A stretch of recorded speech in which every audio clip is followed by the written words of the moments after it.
Hey guys, it's Laurie. So really quickly before we start making the wreath, I wanted to share with you a company called Rose Forever New York. They reached out to me and asked me if I would be interested in reviewing their roses that last up to 1 year. Of course, I was intrigued because most of the roses that I've ever received, they usually last maybe a week. So of course, I headed on over to their website to check it out. What I saw when I checked them out is they are real roses. They're handcrafted and preserved with oils. They're allergen free and close to my heart, they're vegan. Once I saw all of that, I definitely knew I wanted to check them out. So I reached out to the company and asked them to send me these beautiful, beautiful baby blue roses. Now, I'm not sure if you can see the actual true color, so I'm going to insert a picture of them. Mine came in this really pretty black velvet square hat box, but they also have different colors and sizes and styles you can choose from. And if you're looking for more of a classic color, say reds and pinks and whites, they have those, but they also have some non-traditional colors like blacks and grays. They have different blues and purples to choose from. So believe it or not, I've had these for just about a month, and I have to say, honestly, they are as pretty and as fresh as when I first opened the box.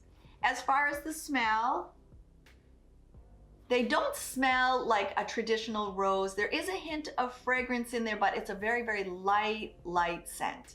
My review on these roses is I think they're absolutely beautiful and I love the color. And the fact that they last up to a year, for me, that is just like the cherry on top. If you're looking for something a little different, and Mother's Day is coming up, and I am no way affiliated with this company and I don't receive a commission or anything, but Rose Forever New York, they did give me a $20 discount coupon code. I'm going to link it below along with their website in case you'd like to check it out. And this is definitely something different, and I'm pretty sure whoever received these would be absolutely thrilled.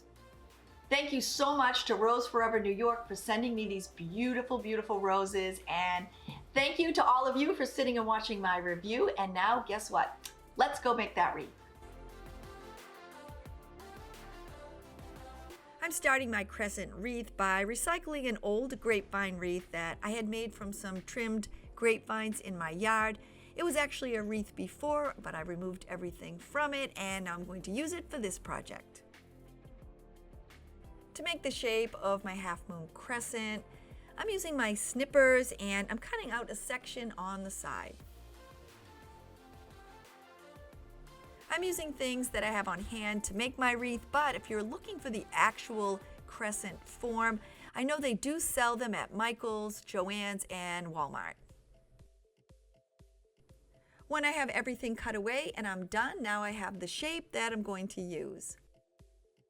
To give my wreath a base, I'm using some of this reindeer moss from the Dollar Tree. I'm adding some hot glue to the top of my form, and then I'm just placing some of the reindeer moss into the hot glue. I'm going to continue on adding the hot glue and the moss until I reach the bottom of my wreath.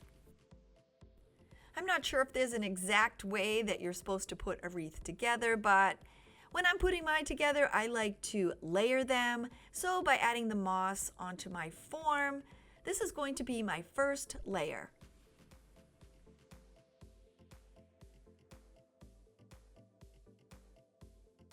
With all my moss in place, I'm now going to start to add on my flowers. I really want to use up some things that I have in my stash to make my wreath, so I'm using this old floral swag. It's definitely seen better days.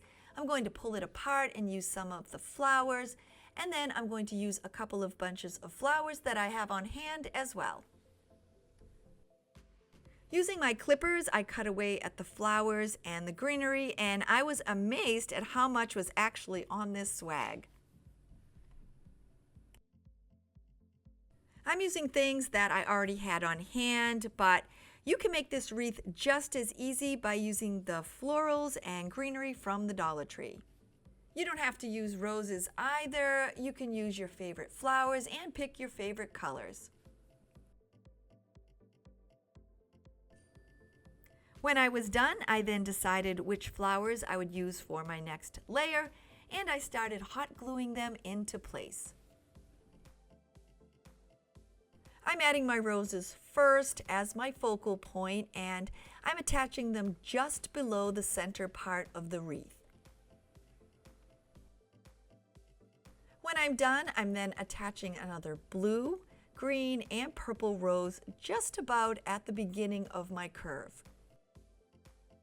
I think all my rose colors complement each other, and I want this wreath to have a country cottage garden vibe.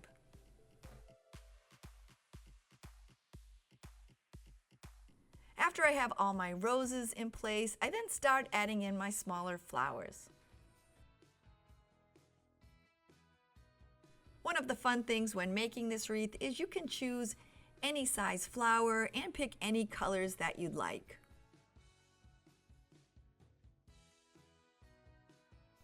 Once all my flowers are attached, I'm then adding some ivy, and I did get some of this from the swag and I had a few extra pieces on hand.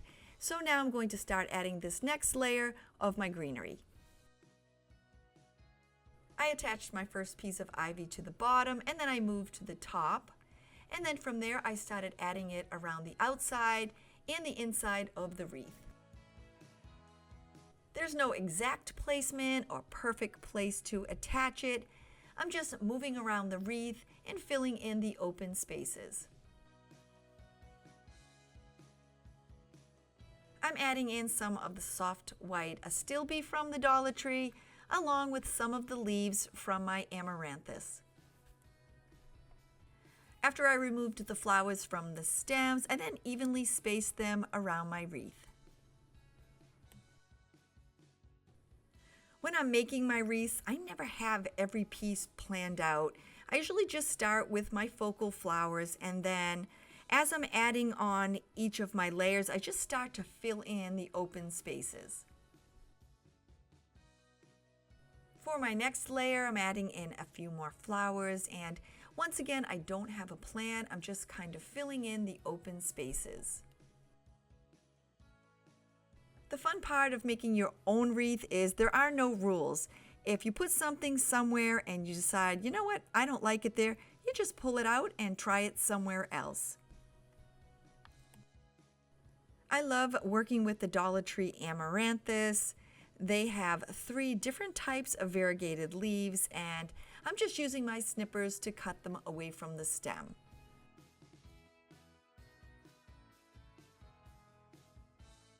I really love the color and the textures of these leaves, and now that I have them all cut, I'm once again using my hot glue gun, and I'm filling in some of the open spaces. As I'm adding them, I'm making sure that I evenly space them around the wreath, and this way it helps keep the color balanced. When you're using supplies that you've had on hand, or even those that you've purchased, remember there's no right or wrong way to make your wreath. If you like more flowers, add those in, and less greenery, don't put in as much. And if you like ribbons or a bow, you can add those on as well, and just make your wreath personal to you.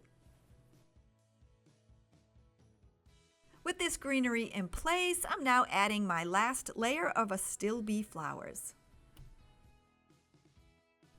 My swag had a bunch of baby breath clusters, so I'm going to add them in here and there to fill in any of the open spaces and to also add another layer of texture.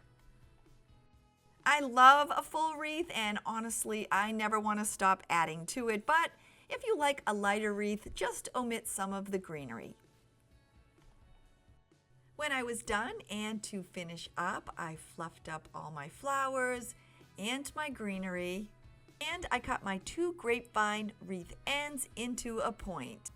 I used a piece of floral wire to make a loop hanger onto the back. And with that, my upcycled half-moon crescent wreath is complete.